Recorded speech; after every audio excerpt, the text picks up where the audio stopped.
जब मैं पुकारूं तो मेरी सुन, ऐ मेरे खुदाए आदिल।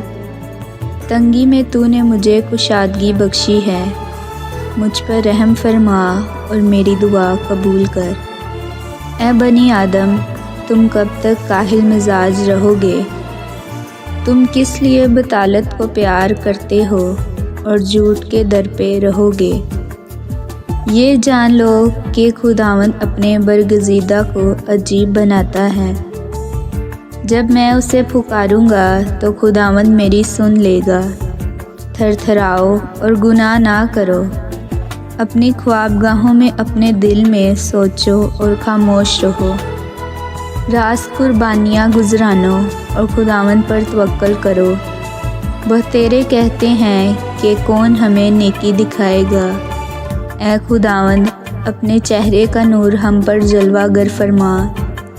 तूने मेरे दिल को उससे ज़्यादा खुशी बख्शी है जो उन्हें उनके गले और मैं की फरावानी से होती है।